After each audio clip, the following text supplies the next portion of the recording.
আজকে আমি একটা ক্র্যাফট ডিজাইনের ভিডিও নিয়ে এসেছি। খুব সুন্দর ডিজাইনটা, দেখবে একটু তোমরা, বেশ ভালো লাগবে এবং ইউনিক ডিজাইন বলতে পারো।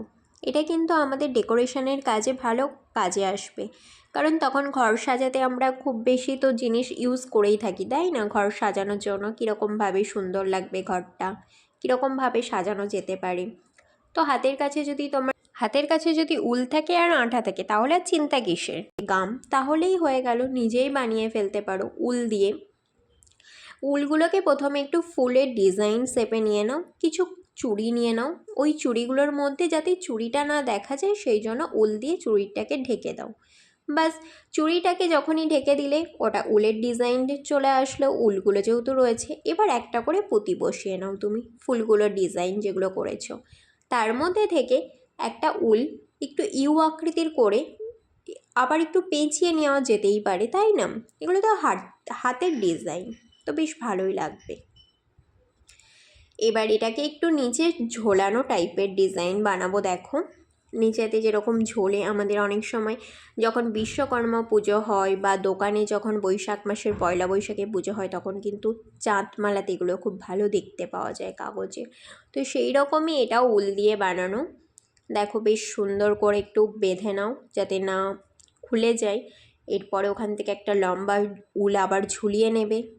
একটা করে বল দিয়ে দিতেই পারো যদি তোমাদের কাছে সাফিসিয়েন্ট থাকে বল, পুঁতির বলগুলো, তাহলে বেশ ভালোই লাগবে। দেখো ডিজাইনটা যতটা তুমি ডেকোরেশন সাজাতে চাইবে যেরকমভাবে সেরকমভাবেই কিন্তু এটা সেজে উঠবে। তাই খুব সুন্দর করে সাজাতে চাইলে কিছু জিনিস হয়তো তোমাকে এক্সট্রা কিনতে হবে। এই যে পুঁতি দিয়ে দিলাম, ব্যাস রেডি হয়ে গেছে আমার। এবার যে চুড়িগুলো আমি করে রেখেছিলাম রেডি উল দিয়ে, ওগুলোতে একটু গাম দিয়ে ওগুলোকে একটু একসাথে করে নাও, কিছুটা চুড়ি লাগিয়ে নাও।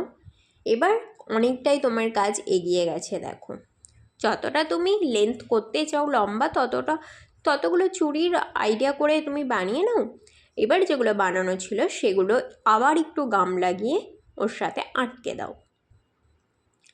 দেখো এটা কিন্তু ইউনিক ডিজাইন চলে আসবে একটা, খুব সুন্দর। ঘরে যদি টাইম থাকে তাহলে বেকার এগুলো 50 টাকা, 60 টাকা, 150 টাকা, 200 টাকা দিয়ে কি কোনো লাভ আছে কিনে?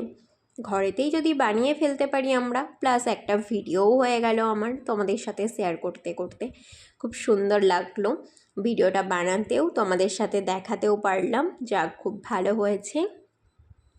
এবার এই ফুলগুলো যেগুলো রেডি করে রেখেছিল এগুলো এর মধ্যে লাগিয়ে দাও। ব্যাস এবার কাজ প্রায় শেষের দিকেই বলতে পারো। এবার শুধু আমি ফিনিশিংটা দেখাবো তোমাদেরকে। দেখো কি সুন্দর লাগছে না? এটা কিন্তু গেটের সামনে বেশ ঝুলিয়ে রাখলে ভালো লাগবে। তোমাদের কীরকম লাগছে বলো? এটা কিন্তু খুব ইজি, এর প্রসেসটা সবাই কিন্তু বাড়িতে বানাতে পারবে। থ্যাংক ইউ আমার ভিডিওটা